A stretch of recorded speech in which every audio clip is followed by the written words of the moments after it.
But what he wanted to talk about, he started dropping these things in here. The receivers. He mentioned that he can't wait to play with Kendrick Bourne and Ricky Pearsall at the same time. All those three on the field at the same time, because they all love football so much. They all have so much fun on the field. Their vibes are similar. That's what George Kittle said. So he made it a point to talk about looking forward to playing with specific teammates. And of course, the way I think is, if a player mentions certain players, I also hear the guys you don't mention. So you didn't mention Juwan. He just got in a fight with the coach. And you didn't mention Brandon Ayuk, who should be coming back at some point eventually, theoretically, who has been so pissed since they lost the Super Bowl. So I don't know. What'd you think of that little drop? I mean, sans Juwan Jennings was huge. That was a big one. I do believe that George is he's clicked up, man. He's cliquish. The other two guys that you just should already know that he wants to play with is Kyle and Christian. So the biggest thing for me is that, George likes to speak through the media cryptically, and this is just another example of that. I do believe that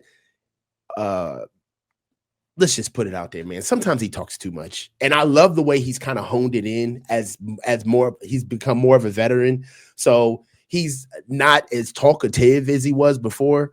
But George is always going to let you know the tea leaves of the locker room all the time. With either, if he's not trusting in the coaching staff, he starts making all of these colorful comments about what the coaches need to do, or how or play calling needs to change. If he's not happy with certain players, he'll omit, like he did with Juwan. I think the biggest thing right now is that I think that George believes that Juwan is not helping the team. And what further strengthens that opinion is Trent Williams's quotes about Juwan Jennings, his ribs, basically not disrespecting Juwan, but essentially saying all of us are hurt. I mean, what do you want me to say about that? I just believe that there's a hierarchy to who gets paid and who doesn't get paid on this team. And I believe that in pursuit of Juwan's money, there is no way that you push as hard as he's had, or you campaign as hard as he has to get paid, without you stepping on some other teammates to say that you are as important as you are. And I believe that this is kind of the result of that. He's not really a famous dude in the locker room right now. Prize Picks will give you $50 when you play your first $5 lineup. Win or lose, you'll get $50 for playing. Use promo code COHN, COHN, and download the app now. I think we got to remember that Kittle's been out, and we're talking about leadership. Well, I'm talking about leadership right now. Mm-hmm. And we've always looked at this team being Fred's team, even when George is out there. But I think George looks at it as his team. He's been on the team longer than Fred. He has as much to say as Fred. He's a leader. Mm-hmm. And so he's been unable to lead. He's been hurt. Fred has been the main leader, and he's did a great job. But there's been some things happening with this team that aren't perfect. And now George is back and Fred is out, and George has things to say. And his voice is the most important voice right now because it's the only voice. And it's interesting to hear his perspective. Like, this shit isn't cool. He didn't say it that way. He said it in a very Midwest way.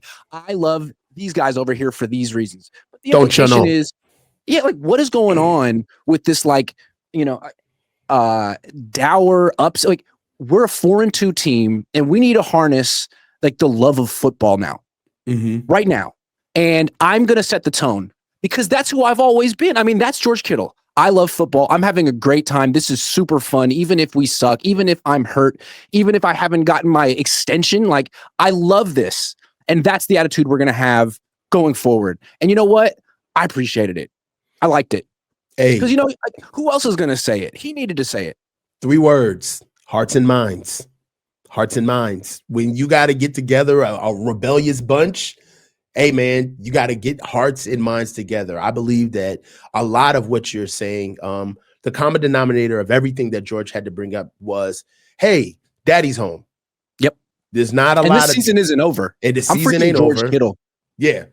Yeah. You guys went 4-2 without me? Okay, you lost Nick Bosa, heartbreaking. You lost Fred Warner, devastating. I'm back. Let's go. I appreciated it, man. Is that a Shasta? It's a bubbly.